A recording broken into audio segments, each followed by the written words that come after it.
Sir कैसे देख रहे हैं इस बजट को? ज्ञान के बाद गति का नाम दिया, ज्ञान के बाद गति का नाम दिया इस बजट। गति ज्ञान के हिसाब से क्या हुआ कोई नहीं जानता, तो गति खास से भी यही होना है। कैसे देख रहे हैं सर इस बजट को ओवरऑल? क्या लग रहा है इंफ्रास्ट्रक्चर के बाद बहुत सारी एक साल में कोई निर्माण कार्य हुआ तो बता दें, कोई पुराने काम भी पूरे हुए तो ये बता दे, कुछ भी नहीं। कितने नंबर देंगे? 0। तो 0 नंबर दे रहे हैं वो पूर्व मुख्यमंत्री भूपेश बघेल। और क्या कुछ लगता है इस बजट को? तकरीबन 2 घंटे के आसपास की पूरी ये स्पीड। उमेश आपको नजर आ रहे होंगे। उमेश, क्या रिएक्शन? जी ओके, किस तरीके से देखते हैं इस पूरे बजट को? देखिए, जिस तरह से कर्मचारियों को डीए दिया गया है वो कर्मचारी हित में है, उसके परिवार के लोगों को भी इसका फायदा होगा और कर्मचारियों की मांग पूरी हुई। शानदार बजट है। भारतीय जनता पार्टी माननीय विष्णुदेव जी के सरकार की कर्मठता का प्रतीक है, जिसमें वित्त मंत्री के द्वारा अपने हाथ से लिखा हुआ ये बजट है। इस बजट में गरीबों के लिए, किसानों के लिए, महिलाओं के लिए, युवाओं के लिए बिजली, सड़क, पानी, सबकी चिंता, सभी वर्ग की खुशहाली की चिंता इस बजट में किया गया है। बहुत स्वागत योग्य है यह बजट। क्या लगता है कि इंफ्रास्ट्रक्चर पर भी काफी फोकस? इंफ्रास्ट्रक्चर के निर्माण पर भी फोकस किया गया है। सड़कों का निर्माण होगा, गौरव पथ का भी निर्माण होगा, स्कूल भी बनेंगे, नए कॉलेज भी खुलेंगे, युवाओं के रोजगार की भी चिंता इस बजट में किया गया है। पूर्व मुख्यमंत्री भूपेश बघेल 0 नंबर दे रहे हैं। देखिए, प्रदेश की जनता ने भूपेश बघेल को 0 नंबर दे रहे हैं। सभी चुनावों में, विधानसभा चुनाव, लोकसभा चुनाव, निकायों के चुनाव और पंचायतों के चुनाव में तो जनता ने उनको अंडा बट्टे पराठा तो पकड़ा ही दिया है, इसलिए उसको यही नजर आ रहे हैं। हमारे साथ हैं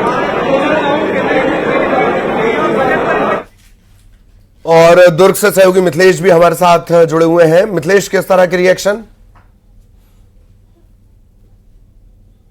सीधा उन्हीं से बात करेंगे। सर, आज बजट पेश हुआ है, किस तरह से देखते हैं, कैसा बजट है? देखिए, बहुत अच्छा बजट है और मैं खासकर बोलूं कि शिक्षा के क्षेत्र के लिए तो बहुत अच्छा बजट है। एग्रीकल्चर कॉलेज भी खुल रहे हैं, बिलासपुर में एक वेटनरी कॉलेज खुल रहा है और इसके अलावा फिजियोथेरेपी और नर्सिंग कॉलेज खुल रहे हैं। दंतेवाड़ा में मेडिकल कॉलेज खुल रहा है। 17 नालंदा परिसर बन रहे हैं। देखिए, ओपी चौधरी जी जब रायपुर कलेक्टर थे तो उन्होंने पहल की और पहला नालंदा परिसर लाया और अब वित्त मंत्री बनते ही देखिए 17 नालंदा परिसर जो यूपीएससी की तैयारी के लिए बच्चों के लिए बहुत अच्छे हैं। मुझे लगता है अगर शिक्षा के क्षेत्र में अगर इस तरह का कार्य हुआ तो निश्चित तौर पर ये हमारा राज्य पूरे भारत में अग्रणी होगा शिक्षा के क्षेत्र में। मैं बधाई कैसा देखते हैं बजट? बेसिकली इंफ्रास्ट्रक्चर पे मैंने देखा काफी फोकस किया गया है। जो रायपुर से दुर्ग के लिए मेट्रो बन रही है उससे काफी इंफ्रास्ट्रक्चर बूस्ट होगा। जो कम्यूटर्स हैं जो बेसिकली रायपुर और दुर्ग के बीच में कम्यूट करते हैं वो एक अच्छा इंफ्रास्ट्रक्चर है। फूड प्रोसेसिंग पार्क बन रहा है। सर्वव्यापी, सर्वहारा, सर्वस्पर्शी बजट है। सभी क्षेत्रों को समावेश करते हुए सभी क्षेत्रों का ध्यान रखा गया है। समग्र छत्तीसगढ़ को विकास की दृष्टि से, चाहे युवाओं का मामला ले ले, चाहे शिक्षा के क्षेत्र में ले ले, चाहे किसानों के क्षेत्र में ले ले, चाहे मातृ शक्तियों को बढ़ाने की दृष्टि से, उनका ताकत संबल प्रदान करने की दृष्टि से हो गया। हमारा बस्तर और सरगुजा का विशेष रूप से इसलिए कि वो वनवासी बहुल क्षेत्र है। महिलाओं के अलावा भी अगर स्वास्थ्य की हम बात करें, चाहे नए हॉस्पिटल्स खोलने की हम बात करें या फिर बहुत सारी चीजें जैसे सिकल सेल की उचित व्यवस्था के लिए आगे हम बात करें तो काफी सारा बजट ओवरऑल, जैसे पिछला बजट ज्ञान को लेकर आया था, इस बार का बजट गति को लेकर आया है और उसकी स्वीकृति प्रदान की है इस बजट में। मैं बहुत बहुत बधाई देता हूं आदरणीय मुख्यमंत्री जी को, आदरणीय वित्त मंत्री जी को। उन्होंने सर्वहारा, सर्वस्पर्शी, सर्वव्यापी जो बजट बनाया है, सभी वर्गों को इसमें समावेश है। आप देखिए, ज्ञान के बाद गति का नाम दिया गया। क्या गति 2047 के संकल्प को पूरा करता दिख रहा है? डेफिनेटली पिछला जो बजट पेश किया था वित्त मंत्री जी ने वो ज्ञान आधारित था। हमारे युवाओं को लेकर, हमारी मातृशक्तियों को लेकर, हमारे सभी क्षेत्रों के विकास में समावेश करते हुए और उस पर अब तेज गति से उसको गति प्रदान करने की दृष्टि से यह उठाया गया एक बहुत महत्वपूर्ण कदम है। इस बजट से सभी और प्रशंसा है, सभी और खुशी व्याप्त। जी बिल्कुल, भाजपा प्रदेश अध्यक्ष हैं और ये कहा है कि जो गति दी गई है बजट को उससे 2047 के संकल्प का लक्ष्य जो है वो जरूर पूरा होगा। कैमरामैन राजेंद्र के साथ आकाश शुक्ला, न्यूज़ 18 रायपुर, छत्तीसगढ़।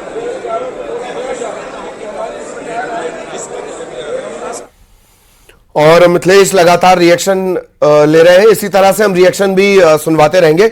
मिथिलेश, आप चर्चा जारी रख सकते हैं।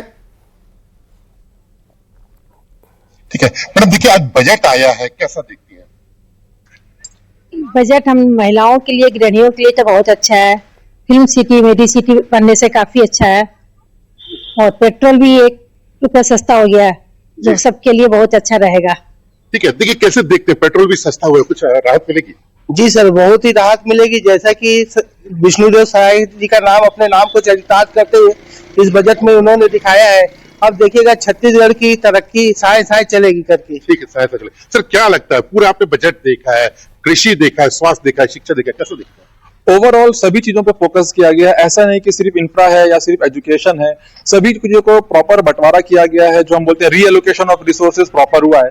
तो उम्मीद है कि इससे छत्तीसगढ़ की जो जीडीपी है वो ग्रो करेगी, पर कैपिटा इनकम लोगों की बढ़ेगी, ऐसा उम्मीद है।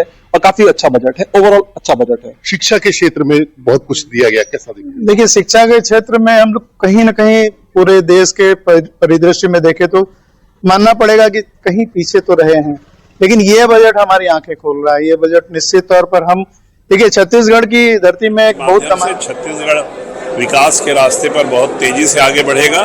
ओपी चौधरी जी ने बहुत शानदार बजट पेश किया है। मैं तो अपने राजनीतिक जीवन का ये 22वां बजट देख रहा हूँ और इससे बेहतर बजट और नहीं हो सकता।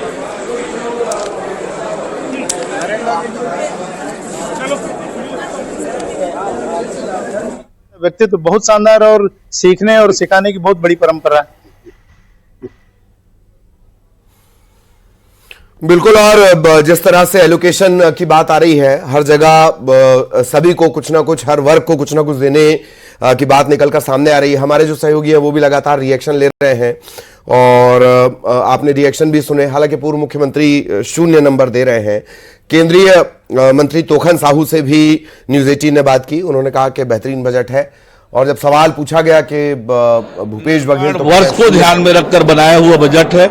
रजत जयंती वर्ष में विकसित छत्तीसगढ़ के निर्माण के संकल्प को पूरा करने वाला ये बजट है। पिछली बजट में ज्ञान की बात कही गई थी, इस बार गति की बात कही गई है। ज्ञान को अब तेज गति से पूरा करने के लिए, तेज गति से विकसित छत्तीसगढ़ के निर्माण के लिए, और डबल इंजन की सरकार है, इसलिए डबल गति से छत्तीसगढ़ का विकास हो, इस दृष्टि से ये बजट तैयार है।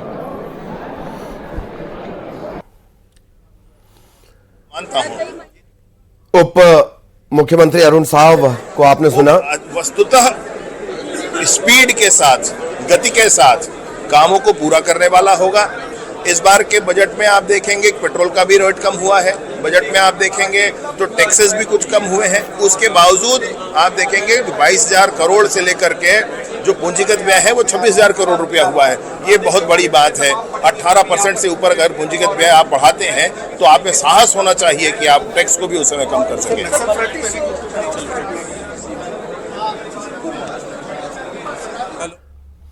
तो लगातार ये रिएक्शन आप सुन रहे हैं। गृह मंत्री वही होगी जो ज्ञान योजना की थी। सर, ओपी चौधरी ने अपना दूसरा बजट, हाँ,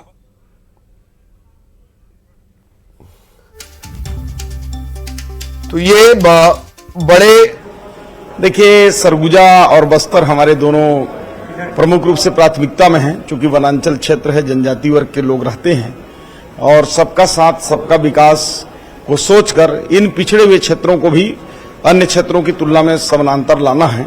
इसलिए इस बार के बजट में सरगुजा क्षेत्र को और बस्तर क्षेत्र को पर्याप्त मिला है।